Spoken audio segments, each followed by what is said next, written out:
ఇంటి పేరునే బ్రాండ్గా మార్చుకున్నారు, ఆ పేరుతోనే వ్యాపారం చేశారు, అక్కడ ఫుల్ సక్సెస్ అయిపోయారు. అదే పేరుతోటి అదే బ్రాండ్ తోటి రాజకీయాల్లో వచ్చారు, అక్కడ సక్సెస్ అయ్యారు. అయితే ఇష్టపడిన పార్టీని వదిలిపెట్టి పక్క పార్టీలో చేరాల్సి వచ్చింది. ఆయనే విజయవాడ ఎంపీ కేశినేని నాని. ఇంతకుముందు ఏ పార్టీ మీద అయితే ఆయన పోరాడారు, ఇప్పుడు అదే పార్టీలో చేరి ఆ పార్టీలో ఉండి తన ఇష్టపడి గెలిచిన సొంత పార్టీని తిట్టే పరిస్థితిలోకి కేశినేని వచ్చారు. ఈ ఎపిసోడ్ అంతా ఈ మధ్య జరిగిందా, గతం నుంచి జరుగుతూ వచ్చిందా అనే విషయం గురించి ఈరోజు ఫేస్ టు ఫేస్లో నాన్నగారితో మాట్లాడదాం. సార్, నాన్నగారు థ్యాంక్స్ మా ఫేస్ టు ఫేస్కి మీ బాగా విలువైన సమయంలో కొంత సమయం ఇచ్చినందుకు. బాగా కసిగా కనిపిస్తున్నారు సార్ మీరు. అంటే టైమే దొరకట్లేదు, అర్ధరాత్రి ఇంటికి వస్తున్నారు, సూర్యుడు రాకముందే బయటికి వెళ్ళిపోతున్నారు. అంటే నేను వైఎస్ఆర్సీపీ పార్టీలో చేరిన తర్వాత అక్కడ క్యాడర్ కానీ నాయకులు కానీ అట్లాగే ఎమ్మెల్యేలు కానీ ఒక ఇన్ఛార్జి ఉన్నాడు మాకు, మిగతా 6 ఎమ్మెల్యేలు, అట్లాగే అందరూ కింద నుంచి పై వరకు అందరూ కూడా నేను ఒక వాల్యుయేషన్గా వాళ్ళకి భావించారు. సో నేను ఏదైతే పార్టీలో చేరిన తర్వాత అది కూడా ఎలక్షన్ సమీపిస్తుంది కాబట్టి నేను వస్తే కనుక వాళ్ళతో పాటు ప్రచారంలో కానీ లేకపోతే వాళ్ళతో పాటు ప్రోగ్రామ్స్లో పాల్గొంటే వాళ్ళకు కూడా ఒక మంచి ఇది వస్తుంది, ఒక వాల్యుయేషన్ వస్తుంది. అట్ ది సేమ్ టైం కొంచెం ఓట్లు పెరుగుతాయి, ఓటింగ్ శాతం పెరుగుతుంది అనేది వాళ్ళ భావన. దాంతో అందరూ కూడా నన్ను కోరుకుంటున్నారు. దాంతో morning to night back to back ప్రోగ్రామ్స్లో పాల్గొంటాం, అట్లా ప్రచారంలో పాల్గొంటాం, మా ఎమ్మెల్యేలకి ఒక అండగా ఉంటాం చేస్తున్నాను. అంటే ఇంతకుముందు నేను నా నియోజకవర్గం నా రాజకీయం అన్నట్టు ఉండేవాళ్ళు ఈ 10 years నుంచి. ఇప్పుడు 7 నియోజకవర్గాలు చుట్టేస్తూ ఉన్నారు, 7 నియోజకవర్గాలు తిరుగుతూ ఉన్నారు, పిలిచిన చోటకల్లా వెళ్తున్నారు. మీకు ఇప్పుడు డిమాండ్ కూడా పెరిగింది, తూర్పుగోదావరి జిల్లా నుంచి, చిత్తూరు జిల్లా, కుప్పం నుంచి కూడా ప్రచారానికి రమ్మని పిలుస్తున్నారు. అంటే ఈ పార్లమెంటు పరిధిలో 7 నియోజకవర్గాలు గెలిపించేద్దామనే. అంటే మీరు యాక్చువల్గా హిస్టరీ తీసుకుంటే 2013 జనవరి 21న చంద్రబాబు నాయుడు గారి పాదయాత్ర అప్పుడు మన కృష్ణా జిల్లా ఎంటర్ అయింది. అంతకుముందు 3 నెలల నుంచి కూడా చంద్రబాబు నాయుడు గారు నన్ను ఇక్కడ బాధ్యతలు తీసుకోమని చెప్పి నేను చెప్పినా కానీ నేను ఇలా, ఎందుకంటే ఆయన నైజం నాకు తెలుసు, వాడుకున్న తర్వాత వదిలేసిన నైజం అని చెప్పి నాకు బాగా అవగాహన ఉండే. ఈ మధ్యలో సుజనా చౌదరి గారితో చెప్పించి పార్లమెంట్ అభ్యర్థిగా నేను ప్రకటించిన తర్వాత మీరు చూస్తే 2013 జనవరి 21న ఆయన పాదయాత్ర జగేపేట దగ్గర కృష్ణా జిల్లాలో తెలంగాణ నుంచి ఎంటర్ అయింది. ఉమ్మడి రాష్ట్రం కదా, అప్పుడు ఇంకా డివైడ్ అవ్వాల.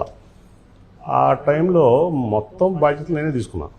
మీకు అంతకుముందు చంద్రబాబు నాయుడు గారు నాకు చెప్పింది ఏంటంటే విజయవాడలో పార్టీకి జెండా కట్టేవాడు కూడా లేడు, అక్కడ పార్టీ అస్తవ్యస్తం అయిపోయింది.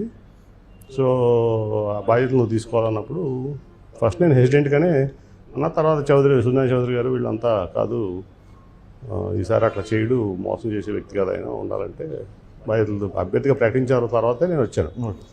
పాదయాత్ర టైం నుంచి మీరు తీసుకుంటే పాదయాత్రలో ఆయన్ని పూలు పరిచి నడిపిస్తలా, డబ్బు పరిచి నడిపించే పాదయాత్ర మొత్తం నేనే చేసే పాదయాత్ర ఉమ్మడి జిల్లాలో.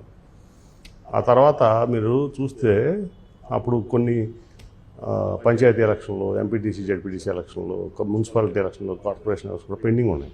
కోర్టు ఆర్డర్ వల్ల అన్నీ ఒకేసారి వచ్చేసాయి. పంచాయతీ ఎలక్షన్ నేనే చేశాను ఈ ఉమ్మడి కృష్ణా జిల్లాలో, నా పార్లమెంట్లో.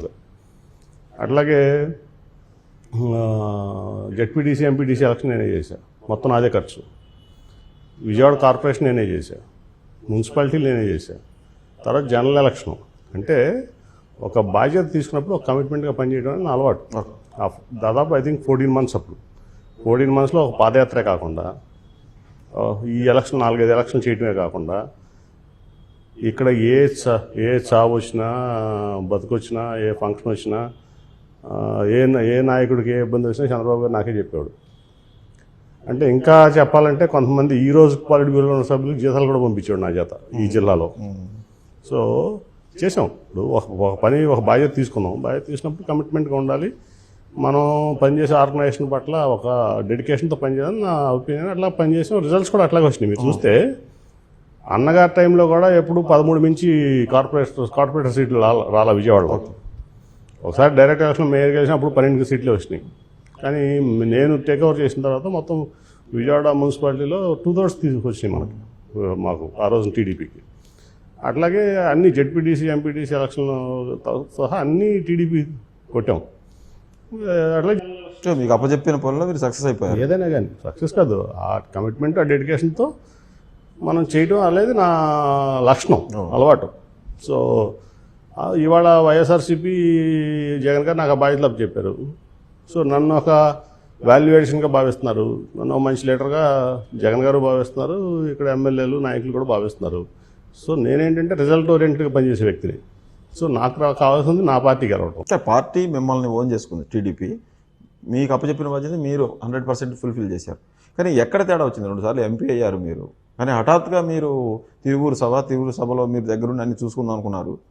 చూసుకున్న తర్వాత మీరు వెళ్ళారు అక్కడికి, అక్కడ ఏదో గొడవ జరిగింది. ఆ గొడవ జరిగిన తర్వాత మీరు చెప్పిన దాని ప్రకారం అయితే నన్ను రావద్దన్నారు, నాకు కబురు పెట్టారు అన్నారు. అంతలోనే అంత మార్పు ఎందుకు వచ్చింది మీ మీద? అంతలో రాలో మీకు అబ్జర్వ్ చేస్తే ఇప్పుడు ఇవన్నీ నేను చెప్పిన సీక్వెన్స్ అంతా జరిగిన తర్వాత నన్ను పార్లమెంట్ అభ్యర్థిగా ప్రకటించి 2013లో పంపించాడు ఆయన. పార్టీ గెలుస్తుంది, నాని కష్టపడ్డాడు, నాని డబ్బులు పెట్టాడు అన్న తర్వాత 5 పార్లమెంట్ అభ్యర్థులుగా పెట్టాడు అప్పుడే మీకు పోటీగా. మాకు పోటీగా. 1 కోమటి జయరాం, 2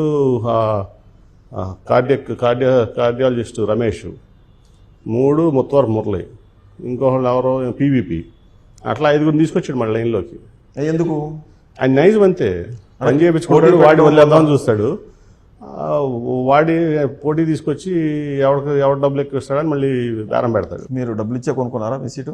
అంటే నేను చెప్పేది ఏంటంటే ఆ రోజు ప్రజలు ఎదురు తిరిగారు. ఓకే. ఇక్కడ కార్యకర్తలు, నాయకులు, ప్రజలు కూడా ఆయన బలపరిస్తే బలపడిన పార్టీ ఇది ఆయన ఎదురు తిరిగారు. అట్లాగే మళ్ళీ నేను చేయాల్సింది చేశాను. అట్లాగో ఖర్చు విషయంలో కానీ ఆ రోజు చేసాం. ఆ రోజు నుంచి కూడా ఆయన తర్వాత ఆయన ఏ రకంగా చూసినా కూడా నాకు ఆయనకి ఆ గ్యాప్లు ఎప్పుడూ ఉన్నాయి. ఎందుకంటే నా మనసులో ఎప్పుడు నేను ఆయన్ని ఒక మేనేజర్గా చూశాను, కానీ ఇష్యూ మేనేజర్గా లీడర్గా ఎప్పుడు అనిపిస్తాను. ఆ లీడర్ ఈయన నా లీడర్ అనే భావన ఎప్పుడు కలిగేది కదా.